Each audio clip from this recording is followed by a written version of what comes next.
کل ذالک کان سیئہ عند ربک مکروہا، یہ جو ساری باتیں ہیں اس میں جو برائی ہے وہ تیرے رب کو بہت ناپسند ہے۔ اب اس میں ڈونٹس بھی آئے ہیں، ڈوز بھی آئے ہیں، یہ کرو یہ نہ کرو، یہ کرو یہ نہ کرو۔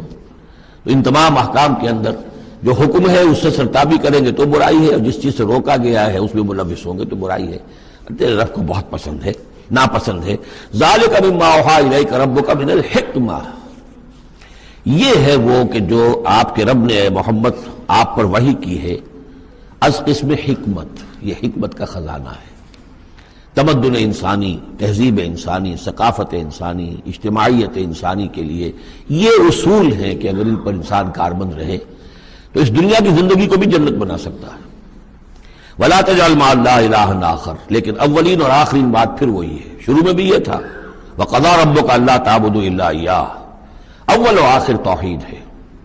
وَلَا تَجْعَلْ مَعَ اللَّهِ إِلَٰهًا آخَرَ فَتُلْقَىٰ فِي جَهَنَّمَ مَلُومًا مَدْحُورًا، اللہ کے ساتھ کسی اور کو نہ ٹھہرا لو معبود، پھر تم جھونک دیے جاؤ گے جہنم میں ملامت زدہ ہو کر، ملوم مدحورا، دھکے دیے جا کر۔ افاسفاکم ربکم بالبنین، چلتے چلتے ایک اشارہ جو کہ انہوں نے کیا تھا کہ اللہ کی بیٹیاں قرار دے لی تھی۔ افاسفاکم ربکم بالبنین، اے عرب کے لوگوں تم ذرا سوچو، مزید غور کرو، کیا تمہیں تو پسند کر لیا ہے، ترجیح دی ہے اللہ نے بیٹوں کے ساتھ، واتخذ من الملائکۃ اناسا، اور خود فرشتوں کی شکل میں اپنے لیے بیٹیاں کر لی ہیں۔ انکم لتقولون قولا عظیما، غور کرو تم یہ بڑی گستاخی کی بات کر رہے ہو اللہ کی جناب میں۔ وَلَقَدْ صَرَّفْنَا فِي هَذَا الْقُرْآنِ لِيَذَّكَّرُوا، اس سورہ مبارکہ کے بارے میں ایک بات نوٹ کر لیجئے گا کہ اس میں قرآن حکیم میں حجم کے اعتبار سے جتنی مرتبہ اس صورت میں قرآن کا لفظ آیا ہے اور قرآن کا ذکر ہے، تانا بانا معلوم ہوتا ہے کہ قرآن ہی سے ہے، قرآن سے متعلق۔ پہلے رکوع میں تھا ان ھذا القرآن یہدی للتی ہی اقوم ویبشر المؤمنین الذین یعملون الصالحات ان لهم اجرا حسنا، اجرا کبیرا۔ تو اب اسی طریقے سے آپ دیکھیں گے بار بار قرآن کا ذکر آئے گا۔ وَلَقَدْ صَرَّفْنَا فِي هَذَا الْقُرْآنِ لِيَذَّكَّرُوا، ہم نے تو اس قرآن کے اندر اپنی آیات کو تصریف گردش کے اندر رکھا ہے، مختلف اسلوبوں سے بیان کیا ہے تاکہ یہ سوچیں، غور کریں، سبق حاصل کریں۔ وَمَا يَزِيدُهُمْ إِلَّا نُفُورًا، ان بدبختوں کی بدبختی یہ ہے کہ اس میں ان کے اندر اضافہ ہو رہا ہے نفرت کے اندر، بھاگ ہی رہے ہیں، دور ہی ہو رہے ہیں۔ قُلْ لَوْ كَانَ مَعَهُ آلِهَةٌ كَمَا يَقُولُونَ، اے نبی ان سے کہیے کہ اگر اللہ کے ساتھ اور بھی آلہہ ہوتے جیسے کہ یہ کہہ رہے ہیں، اِذًا لَابْتَغَوْا إِلَىٰ ذِي الْعَرْشِ سَبِيلًا، تو وہ بھی تو ذی العرش کی طرف کوئی راستہ تلاش کرتے۔ یعنی یہ کہ اگر کوئی اور آلہہ ہوتے تو کیا ان کے دل میں یہ تمنا نہ ہوتی کہ سب سے بڑا الہ میں کیوں نہ بنوں؟ راجے مہاراجے چھوٹے ہوتے ہیں، بڑا مہاراجا چھوٹے راجے، چھوٹے راجوں کے اندر پھر وہ امنگ پیدا ہوتی ہے کہ نہیں ہوتی کہ کیوں نہ میں ہی مہاراجا بنوں؟ ایک شہنشاہ ہے، اس کے تحت بہت سے لوگ ہیں، نواب ہیں، گورنر ہیں، تو کیا تم دیکھتے نہیں بسا اوقات گورنر جو ہے وہ سرکشی کرتا ہے اور وہ چاہتا ہے کہ خود وہ بادشاہ بنے، اس کے بھی تو دو ہاتھ دو پاؤں ہیں، کیا ہے اس کے پاس؟ تو وہ چاہتے ہیں کہ کوئی نہ کوئی صورت اختیار کریں کہ وہ بغاوت کریں، اور اس دنیا کے اندر پھر امن اور سکون اور چین اس کائنات کے اندر نظم کیسے قائم رہتا؟ سبحانہ و تعالی، بہت پاک ہے وہ، بہت بلند و برتر ہے، اما یقولون، ان باتوں سے جو یہ کہہ رہے ہیں، علوا کبیرا، اور اس کی بلندی بہت بلند ہے۔ تسبح له السماوات السبع والارض، اس کی تسبیح میں لگے ہوئے ہیں ساتوں آسمان اور زمین، ومن فیہن، اور جو بھی ان میں ہے۔ یہ تسبیح قولی بھی ہو سکتی ہے، اس لیے کہ اس میں آگے آ جائے گا وَلَٰكِن لَا تَفْقَهُونَ تَسْبِيحَهُمْ، تم اس کی تسبیح کو نہیں جان سکتے، سمجھ نہیں سکتے۔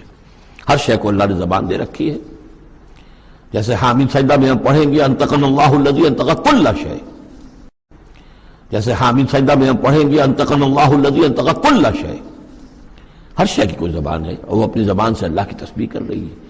لیکن ایک چیز ہماری سمجھ میں بھی آتی ہے کہ ہر شے اپنے وجود سے گویا کہ اعلان کر رہی ہے کہ میرا صانع، میرا مالک، میرا خالق وہ ہر عیب سے پاک ہے، وہ اپنے وجود سے۔ جیسے تصویر جو ہے وہ مصور کے کمال فن پر گواہی دیتی ہے، میرا بنانے والا بڑا کامل فنکار ہے، تصویر گویا کہ اپنے مصور کی عظمت کا اظہار کر رہی ہے۔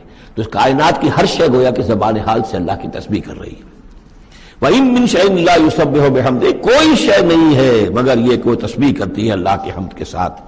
ولکن لا تفقہون تسبیحہم، لیکن تم اس کی تسبیح کو سمجھ نہیں سکتے۔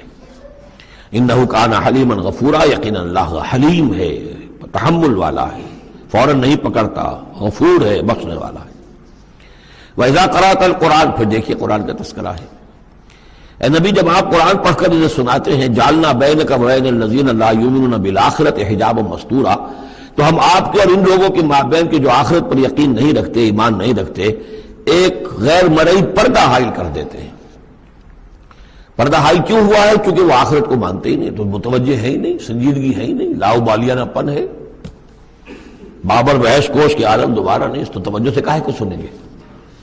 لیکن اس کو اللہ تعالیٰ اپنی طرف تعبیر کر رہے ہیں، اس قانون فطرت کے مطابق چونکہ ہے، ہم ڈال دیتے ہیں ان کے اور آپ کے مابین ایک غیر مرئی پردہ۔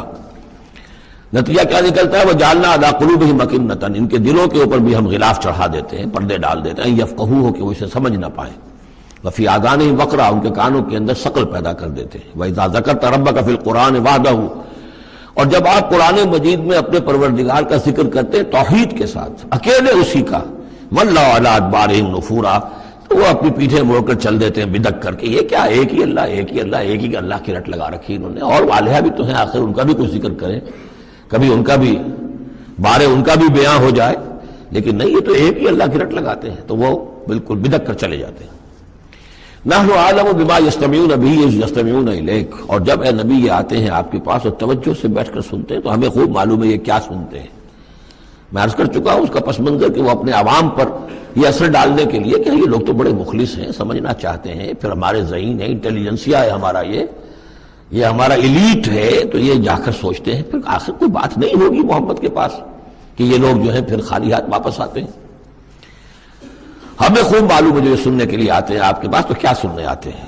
وَإِذْ هُمْ نَجْوَىٰ، اور پھر جب یہ علیحدہ ہوتے ہیں، سرگوشیاں کر رہے ہوتے ہیں، اِذْ يَقُولُ الظَّالِمُونَ، اور پھر یہ ایک دوسرے سے کہتے ہیں یہ ظالم، اِن تَتَّبِعُونَ إِلَّا رَجُلًا مَسْحُورًا، تم نہیں پیروی کر رہے ہو مگر ایک سحر زدہ شخص کی، یعنی ان میں سے کسی کے دل میں کوئی بات پیدا ہونی بھی لگتی ہے کہ نہیں بھئی آج تو جو بات کی ہے محمد نے صلی اللہ علیہ وسلم بڑی وزنی بات ہے، اس پر تو سنجیدگی سے غور کرنا ہوگا۔ اب ان کے کان کھڑے ہوئے کہ معلوم ہوتا ہے کہ اس پر تو ہمارے اس دوست اور ساتھی کے اوپر تو محمد کا داؤ چل گیا صلی اللہ علیہ وسلم، لہذا پھر اس کو سمجھاتے نہیں بھائی ایک سحر زدہ آدمی ہے، مشہور انسان ہے، کہاں اس کی باتوں پر سنجیدگی سے غور کر رہے ہو۔ انظر کیف ضربوا لک الامثال، دیکھیے اے نبی کیسی مثالیں وہ آپ کے لیے بیان کرتے ہیں، سحر زدہ، مسحور، کبھی ساحر، کبھی مسحور، کبھی شاعر، کبھی مجنون، یعنی کوئی ایک رائے بھی ان کی نہیں آپ کے بارے میں بن رہی ہے۔ فضلوا، اب وہ بھٹک گئے ہیں، فلا یستطیعون سبیلا، اور اب یہ راہ یاب نہیں ہو سکیں گے۔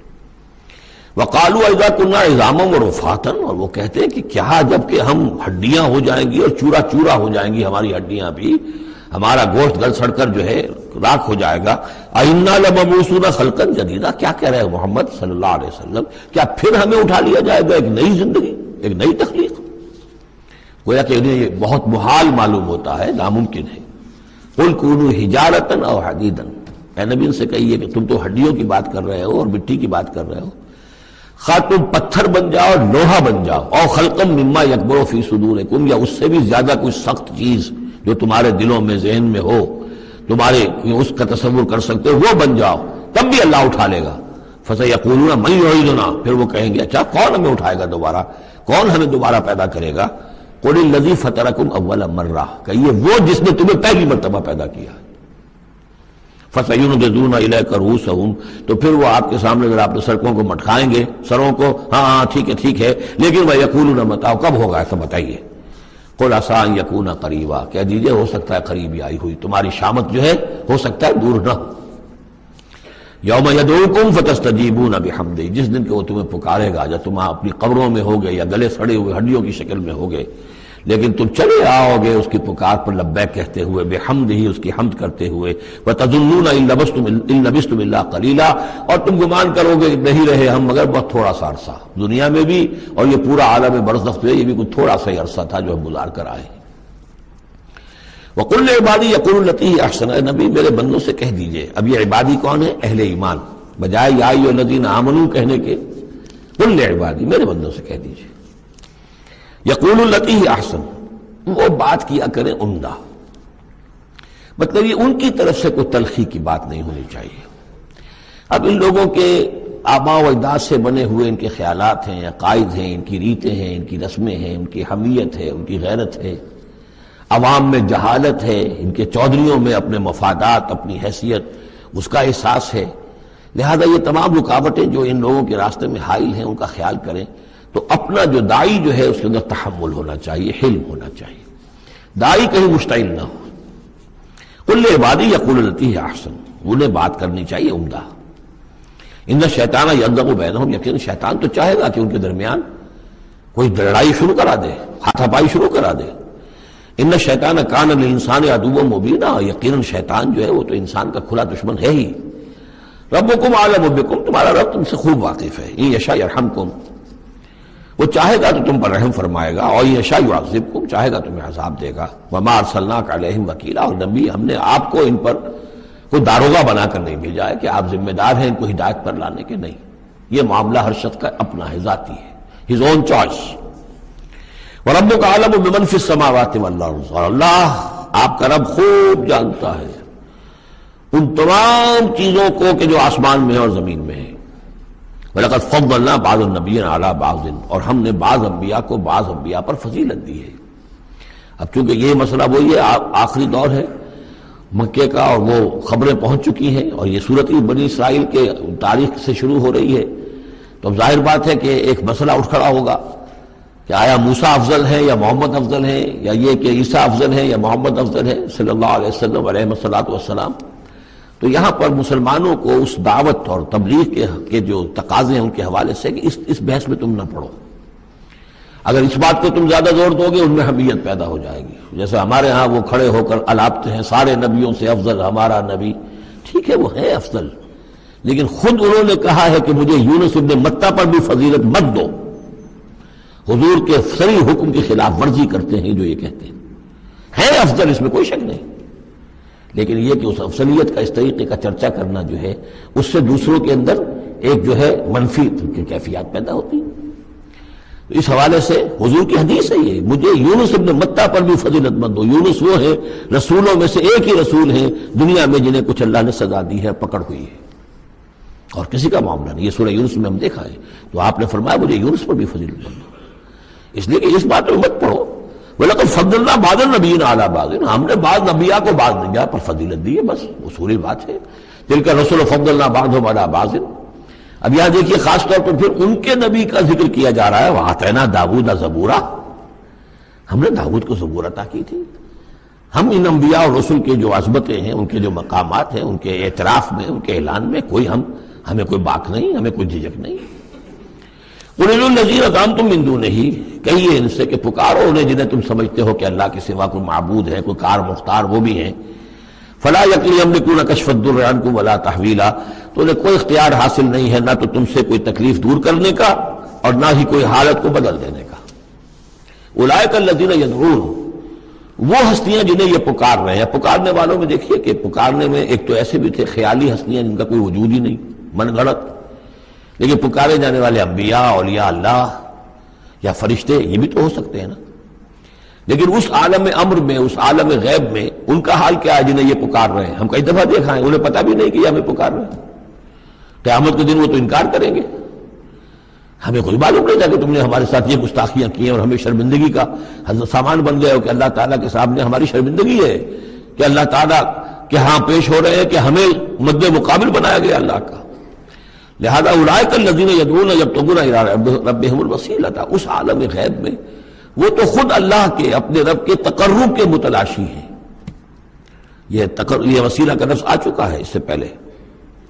یبتغون الی ربہم الوسیلۃ ایہم اقرب، یعنی اس عالم امر میں بھی درجات ہیں، فرشتے ہیں، طبقہ اسفل کے فرشتے ہیں، پھر درجہ اعلیٰ کے فرشتے ہیں، پھر مقربین بارگاہ ہیں، طبقہ اسفل کے فرشتے ہیں، پھر درجہ اعلیٰ کے فرشتے ہیں، پھر مقربین بارگاہ ہیں، پھر وہ جو ہے ملائے اعلیٰ جس کو کہا جاتا ہے، ملائکہ مقربین ہیں۔ تو ان کے اندر بھی ایک درجہ بندی ہے، اور وہ اس عالم کے اندر بھی جیسے یہاں اللہ کے بندے تقرب اللہ کی کوشش کر رہے ہیں، وہ وہاں پر وہ بھی اس عالم کے اندر، بس فرق تو یہی ہے کہ وہ ہماری نگاہوں سے اوجھل ہے۔ جب تغون الی ربہم الوسیلۃ ایہم اقرب، چاہتے ہیں کہ اور آگے بڑھے اور قرب ہو جائے، ایک دوسرے سے آگے نکل جائیں۔ وَيَرْجُونَ رَحْمَتَهُ، اور اس کی رحمت کے امیدوار ہیں، وَيَخَافُونَ عَذَابَهُ، اور اس کے عذاب سے ڈرتے رہتے ہیں. ان عذاب ربک کان محذورا. واقعہ یہ ہے کہ آپ کے رب کا عذاب جو ہے واقعتاً ایسی شے ہے جس سے ڈرتے رہنا چاہیے.